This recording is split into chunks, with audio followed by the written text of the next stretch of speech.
سلام بچه ها. ما امروز تمام تجربه‌ای که در این مدت 2 سال داخل مارکت دارم میخوایم همراه شما شریک بکنم از آغاز تا اینجا که آمدیم.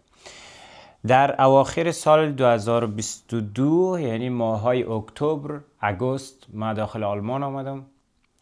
نزدیک 4 سال میشه دیگه، چند ماه بعد 4 سال میشه. زمانی که سالهای 2023 اواخر شروع 2024 یادتان باشه، شما این آدم ها را 100% میشناسین. مجتبی کپیتال و سنور. اگر خود مجتبی یا خود سنور ویدیوهای ما رو میبینم، من سلام میگم برشان و همیشه احترامشان دارم. در او زمان این دوتا داخل بچه های افغان، یعنی داخل سوشال میدیا، در حال رشد بودن و همه بچه ها اینا رو تعقیب میکردن و یکی از او بچه ها ما بودم. بعد از این که اینا رو دیدم خیلی علاقه پیدا کردم به کار آنلاین. حالا ما به این موضوع هیچ کاری ندارم که اینا پکیج فروش هستن یا اینا خوب هستن یا بد هستن.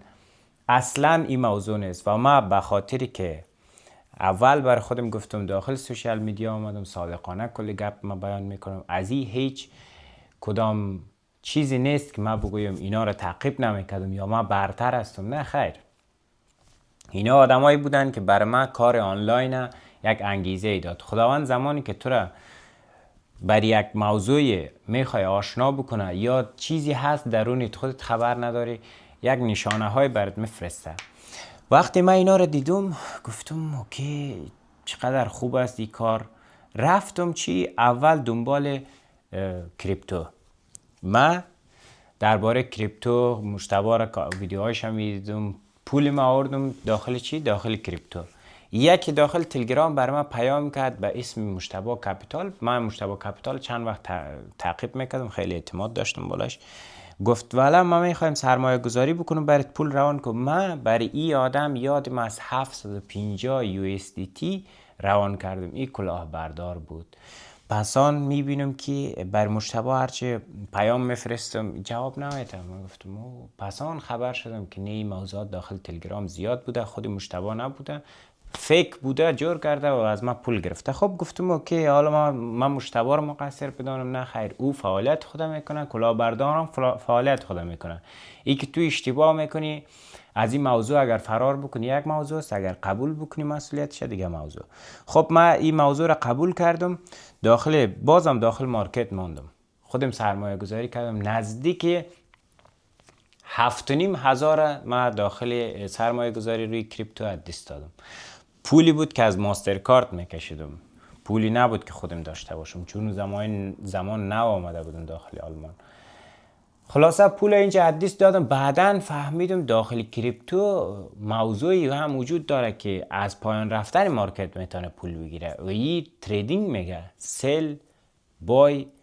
گفتم این جالب است، این خوب است، چون که سرمایه گذاری خیلی حوصله میخواست، باید صبر میکردی که او بالا بره. گفتم نه، من واقعا به این کار علاقه دارم که بتونم از پایان رفتن مارکت هم سود بگیرم. رفتم دنبال کی؟ دنبال سنور. او زمان خیلی اوجی ای بود که پکیجی به فروش میرسید. قیمت هم بود $600 بود، $500 بود. گفتم $500 چه قسم جور بکنم؟ خلاصه $500 یک قسم نه، یک قسم در این ماستر کارت مانده بود. 100 دل یک دل کردم، ایره خریدم. اگر شد اینجا من عکسای خیلی دارم که این عکس‌ها رو چاپ کرده بودم درباره کندل استیک، در روی دیوارا زده بودم و هر روز ایره میخواندم. چی میخواندم؟ درسای سنور واقعیتش من صادقانه بیان میکنم، هیچ کدام تعصب، هیچ کدام یعنی حرف بد یا نیت بد ندارم. به درد من نخورد. یعنی چی؟ یعنی من چیزایی را که یاد گرفتم. اوکی، من کندل استیک ها را بعض وقتا نامایش از یاد گرفتم، شروعش از اونجا بود. من چون الگوهای سرشانه و الگوهای بیرق و این چیزا دیدم داخل مارکت هم رفتم ضرر کردم، نتیجه برام نداد. برای خود سنورم پیام ماندم، من گفتم این موضوعات باید برای بچه ها بگویی که این تریدینگ واقعا به درد نمیخوره، یعنی ما نمیتونیم از این سود بگیریم. خودی سنور این پیام مرا واقعا استوری هم کرد، خدا یارش. ما پسان اگر میرفتم مثل دیگرها دو میزدم سنور خوب بود یا اشتباه خود قبول کردم. اوکی، من یک تلاش خود انجام دادم، همین پول مصرف کردم، چیزی یاد نگرفتم. حالا یا برم کنار بکشم، سنور آمده است یخن ما گرفته، بر من نگفته که تو چیز بکو پکیج مرا بخر، خودیم خریدیم، خودیم مسئولیت خود باید قبول بکنم. خب خلاصه ما این درس ها رو تمام کردم، چیزی یاد نگرفتم، داخل کریپتو تریدینگ شروع کردم. یادم است من میرفتم $7 $8 کار میکردم، $7,500 داخل حساب داخل بایننس داشتم، این فرستادم داخل میکسی ترید شروع کردم. نزدیک یک ماه بعد از این $7,000 صفر شد، یعنی واقعا من اینجام ضرر کردم. اول در سرمایه گذاری پول دست دادم، بعد از اینجا رفتم دنبال آپشن. ایران میلا کردم آپشن تریدینگ چه قسم است که تو کندل بعدی رو پیش بینی میکنی. $1 الا مثلا $10 اینا هم هست.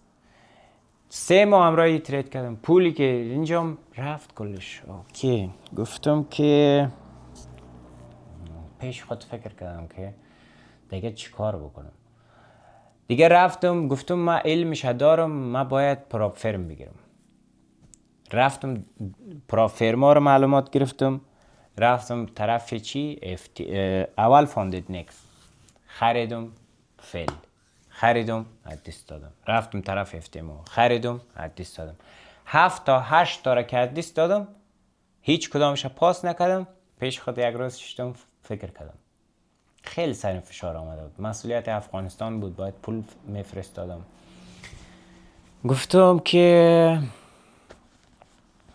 نه، گفتم بر من نشد این تریدینگ، کلی پول از دست دادم. بعض وقتا میرفتم بیرون، بچه ها یا دوستایم که یا کسایی که همراهیم هم صحبت بود، بعض وقتا میگفتن باید اوس بیلدونگ بکنی، باید مثلا این کارا نتیجه نمیده. اینا درست میگفتن، 99% اینا حق داشتن. اما زیر دلم یک چیز میگفت تو به این کار علاقه داری، اگر این کار نکنی یعنی آخرش باید کار بکنی بر مردم، باید این مسیر تا آخر ادامه بدی داخل اروپا. من مکدونالد کار کردم، رستوران کار کردم، نانوایی کار کردم داخل اروپا، سیکیوریتی کار کردم، هیچ کاری نماند که من داخل اروپا برای یعنی کار خشره، کاری که مثلا همیشه هست کار کردم. واقعا به خاطر که مسئولیت داشتم طرف افغانستانم و پولی که برای من اینجا میماند فقط به همین راه خرج میکردم. خلاصه بعد از او تصمیم گرفتم که یک وقفه بتم، باید یک تصمیم درست بگیرم. یک قسمی پیش رفتن نزدیک 17-18 هزار یورو رو من تا حال دست دادم. گفتم دیگه واقعا تواناییش نبود، دیگه سرم خیلی فشار آمد. تصمیم گرفتم که همه قسم داخل یوتیوب میگشتم، یک آدم میره پیدا کردم که اسمش فعلا نمیگم. ببین اینجا خیلی موضوع رو دقت بکن. آدمی که میخوای ازش یک چیزی یاد بگیری، چهرش، نوع سخن گفتنش، یک طرفش ببینی ازش خوشت بیاید، خیلی خیلی موضوعی مهم است. شاید تو بگوی من که عاشق چشم ابروی شخص نیستم که من میخوایم علمی که ای داره یاد بگیرم، تمام. مغزی گپ نمیگه. تریدینگ موضوعی نیست که تو در 15 دقیقه مرا تحمل بکنی یاد بگیری از این خوشت نبیه. نه، میتونی یکی دیگر تعقیب بکنی از او یاد بگیری، یا یک استاد دیگه ایره. هر کسی که نتیجه مثبت داره یعنی میبینی باور داری، برو همون رو تعقیب بکن. وگرنه آدمی رو انتخاب بکن که فردا 2 ساعت این قسم همراه تو صحبت بکنه، بتونی تحملش بکنی، بتونی گپش گوش بکنی، بتونی بالایش باور بکنی.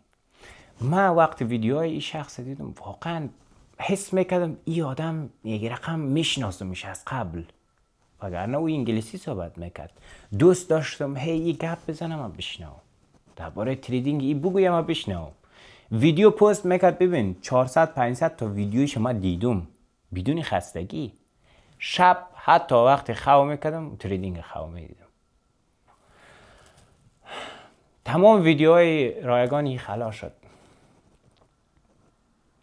گفتم این حال ما باید دیر زنگ بزنم. زنگ زدم، کورس امرای ما تماس گرفتن، پرسان کردن چقدر تجربه دارم، کجا مشکل دارم. گفتن بعدا برات زنگ میزنیم. کورس اصلی که او از پایه شروع بکنید خیلی قیمت بود. من نیمی را آمده بودم. من توسط درس‌های رایگان و همه خرجایی که توسط درس‌های اینها کرده بودم. گفت این موضوع اینی قدر خرج داره، این ویدیوها و درس‌ها و چیزا میتونی با ایمیل دوباره پول پرداخت بکن. تصمیم گرفتم اوکی، گفتم میرم بخرم مثل سنور یا مثل مشتبه که درباره کریپتو میگه. این قسم نشوه. من یک تا درس دیگر هم از یک استاد ایرانی خریده بودم.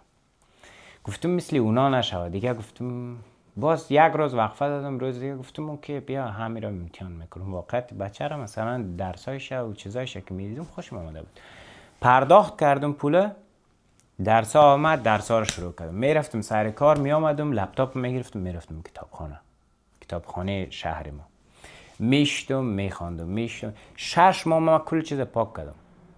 اگر من را داخل تیک تاک میدیدین اون زمانایی که نو شروع کرده بودم، آمدم فالوورم زیاد داشتم، اما در یک جایی رسید که واقعا دیگه علمش نداشتم. گفتم خداحافظ. من رفتم تا که این موضوع رو یاد بگیرم بیایم بر مردم بگویم.